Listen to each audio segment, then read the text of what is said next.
You can't even see them all. Hi, I'm Kate and welcome to my channel. So I have not filmed since October and it is now like mid-end of February. So it's been a while and I thought it would be very fitting for my first video of the new year to be a ranking of all of the eyeshadow palettes that I tried in the previous year. I did try 20 palettes in 2021 and I ranked them all from number 20 up to number 1. Because I was a lot more mindful with my buying last year, I don't have a lot of palettes that I didn't like. I made a point to only purchase things that I was really excited about. So some were easier to rank than others. In the middle, it was kind of hard to figure out where things would fall because I did have a lot that I really liked last year. As for what's on my eyes today, I did use my number 1 palette for the year, so more to come on that. Right, so really there were only 3 palettes that I tried this year that I really didn't like. So starting off in last place, in 20th spot, is the Alter Ego Blooms palette. Now this is a dupe for the Natasha Denona Love palette, which for $65 it wasn't a color story that I was that into, but I've heard great things about Alter Ego and really wanted to try it. This was only $13 and it was awful. Like, I guess it doesn't smell too bad anymore because it's been a while, but it came with a really awful chemical smell. The shadows did not perform well. I just didn't like it. I got an okay look out of it, but the shadows were just really hard to work with. They didn't blend well. So this is probably one that I will be decluttering at some point, but that's number 20. In the 19th spot is a palette that I was really excited about and a brand that I had not heard about prior to seeing this palette come out, and this is from Fatal Beauty. It is the Frankenslay palette. So it's just a cute little 6-pan palette, fun packaging, really fun color story, but this just came down to performance for me. The shadows did not have lasting powers. I liked the looks that I created, but I found that this teal just wore away by the end of the day. The black was really patchy. I did really like the lime green shade, but this just isn't something that I'm grabbing for. Again, a really fun color story, but just performance-wise, this was not it for me. All right, in the 18th spot was another one that I was really excited about from ColourPop, and this is the Sprinkle a Little Magic, the Tinkerbell palette. Now, what I noticed with this compared to the other 9-pan palettes, it's a little bigger and heavier. Hands are a little bigger as well. The color story I really liked. I like greens and teals, but I just couldn't really get much variety out of this. The kind of mauve pink shades were fine. I just don't find myself excited about it and reaching for it, so that's why this is in the 18th spot. In the 17th spot, I have another ColourPop palette, and this is the Limoncello Palette. So this is another one where the pans are slightly bigger than the typical ColourPop size. I did not pick this up initially, but when I saw it in store, I thought it was really pretty.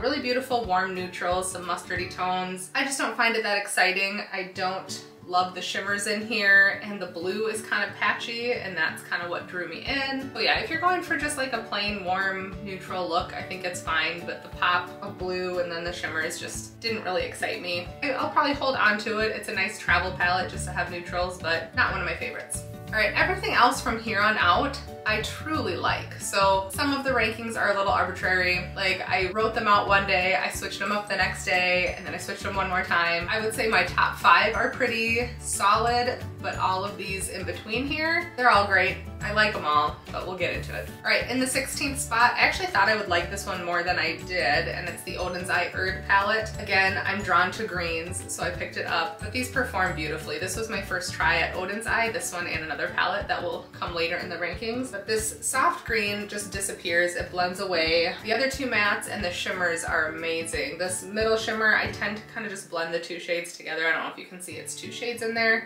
And the dark green is beautiful. So every look that I've made with this I really like, but I find it's very like one note. So not a lot of variety, but it's a great palette. All right, in the 15th spot is a brand that quickly became one of my favorites this year. But this palette was a little underwhelming to me. It is the Nomad Shanghai palette. So the first issue I have is the packaging, just opening on 2 sides. And the 2 sides just don't really go together for me. I really like the mattes and how they perform, just like all of Nomad's mattes. They're super buttery and soft and blendable, but really pigmented. And then the shimmers are also beautiful, but I feel like they just don't go together. I do like the inclusion of a black matte over on this side and the white shimmer, but again, just kind of a disconnect between the two sides. Great performance, but not my favorite of Nomad's palettes. All right, you can probably see a bit of a pattern that I don't do a lot of straight up neutral palettes. They just don't typically excite me. However, this one is probably my #1 neutral palette right now, and it is the Nomad side-by-side palette. So this is number 15 for me. I just love the variety in this palette. It performs beautifully. This is kind of my go-to if I'm going to like an event or a wedding. I have hit pan in Rarity. It's like my perfect transition shade. It's really, really light, kind of almost like a bone color. The shimmers are stunning. You can get a lot of depth in this. This is just like the quintessential neutral palette for me. In the 13th spot is a palette that really surprised me. I did not pick this up initially, but I saw it in store at Ulta. And in the 13th spot, the BH Cosmetics Lost in LA palette. I did hear that they are going out of business, which is really sad because the 16 pan square palettes are fantastic, like just as great quality as high-end ones. And these are pretty affordable, drugstore brand. This is a fantastic palette. I've created some really fun looks with this. I've done some butterfly looks with the shimmers in here. Their shimmers are beautiful, their mattes are beautiful. Not a lot of depth in this palette, but if you're really treating it as a pastel palette, you're not going to need a lot of depth. They're very pigmented. This is just a beautiful pastel palette. All right, in the 12th spot, I have yet another ColourPop. I think this is the last,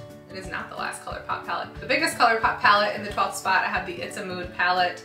Now, this one just screamed fall palette to me. I love fall colors. I love jewel tones, and these kind of had that grungy jewel tone vibe. I love the teals in here, the purples, some really beautiful warm tones. I don't usually love glitters, but the glitters in here are beautiful. I think I wore this for Thanksgiving this year. There's also a lot of really light neutrals too, but this I think is definitely one of the better like mega palettes from ColourPop, and definitely the one that I have grabbed for the most since getting it. All right, in the 11th spot, this is the last ColourPop palette I have for the year. Now, I like to use my ColourPop shadows because they pop out to do custom palettes, to do dupe palettes, and a color that I didn't have a lot of was teal, so that's kind of why I picked up this 9-pan palette. It is the size of like the regular 9 pans, not like the Tinkerbell that's a little bit bigger, but I just thought that I was lacking teal shades in my collection, so that's really why I picked it up. But then I was blown away by the quality. I created a couple looks with this that were just beautiful. I love them. I did an all matte look, and then I did a look incorporating some shimmers. This is probably the best quality ColourPop palette that I have tried, and I've tried a lot of ColourPop. If you don't have any teals, this is a great palette. All right, we've made it to the top 10.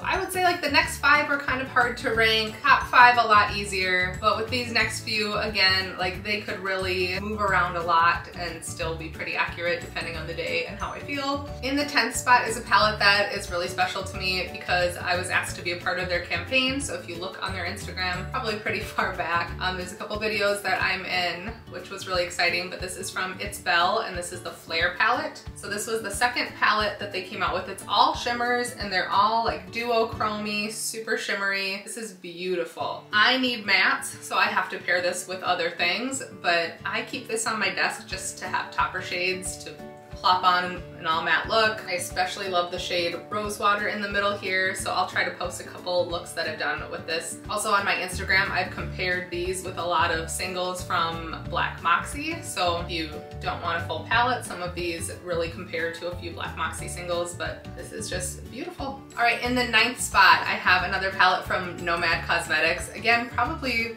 one of my top brands of 2021, and this is the America's Parks palette. Now I saw this, and of course I saw the greens, so I purchased it, but I've done multiple looks. I've done a green look, I've done kind of purpley looks, I've done some warm yellow, some warm red looks. Again, just like Nomad's shadows, this performs beautifully. Really good variety, really dimensional shimmers, great mattes, just a beautiful palette. And number 8 was another one that surprised me.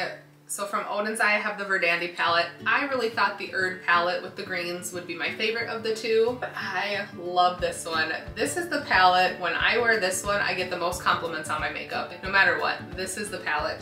The beautiful warm tones, beautiful rich mattes, this shimmer in the middle. Again, like the other one, I just kind of mix them together and put them on the eye, but it's super shimmery. I love this palette. I thought I would like it, but I didn't think that I would love it as much as I do. All right, in the 7th spot, another one of the brands that quickly became one of my favorite brands.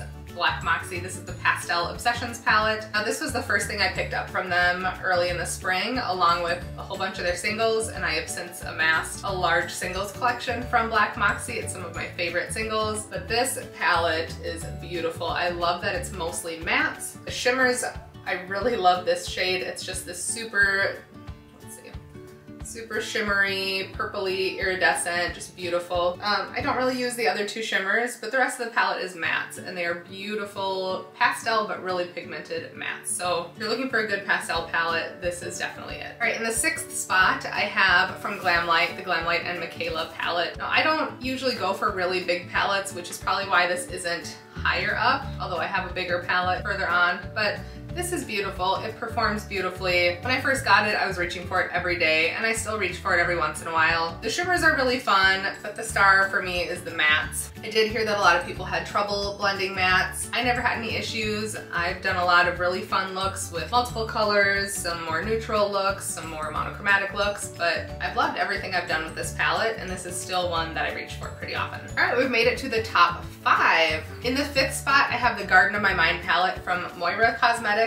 Now this is the first palette that I've tried from Moira, and it's a very fun, bright, colorful neon palette. There is only one shimmer in here, which is this teal shimmer. It's pretty, but I could never get the shimmer to apply to my eyes the way I could get it just in a swatch. So I don't really reach for that shimmer. If I'm going to top these with a shimmer, I'll grab something else. But these mattes are really fun, really bright. I love this palette. I'm excited to pull this out again, moving into summer in a few months, because this is just the perfect summer palette. All right, in the 4th spot is the only palette that I actually purchased like later on in the year, and it's from Glaminatrix Cosmetics. This is the Silent Night palette. So I ended up getting this a little bit before Christmas. It was a pretty long wait just with like pre-orders, but it was worth it. Now, this is a smaller palette, it's only 8 pans, but there's a great variety and the colors work together really well. Some of these shimmers, like this bluey green shade, is so fun. The mattes are beautiful and rich. Because I'm so fair, I do need to use other shades to blend out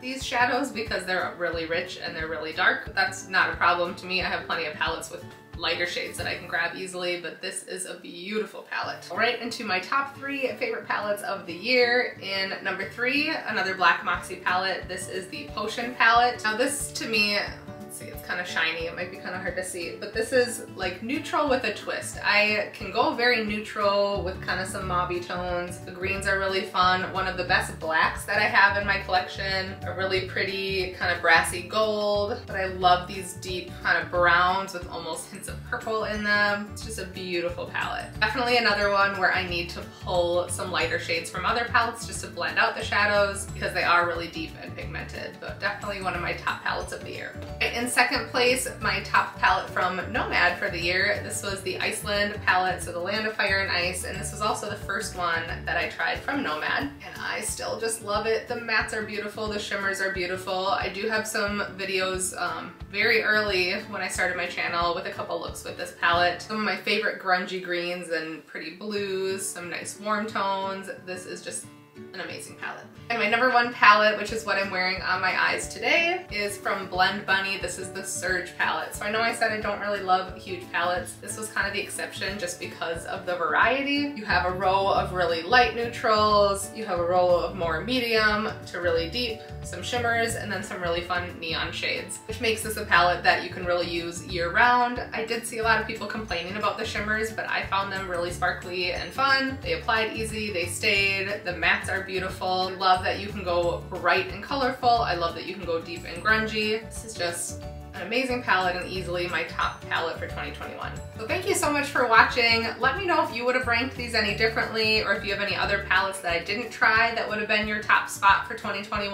I think pretty soon here I'm going to try to film like a current eyeshadow palette collection video. I did that last year, a little over a year ago. My collection's changed. I've gotten rid of some things, I've brought in some things. That'll probably be what I do next. Thank you so much for watching, and I'll see you soon.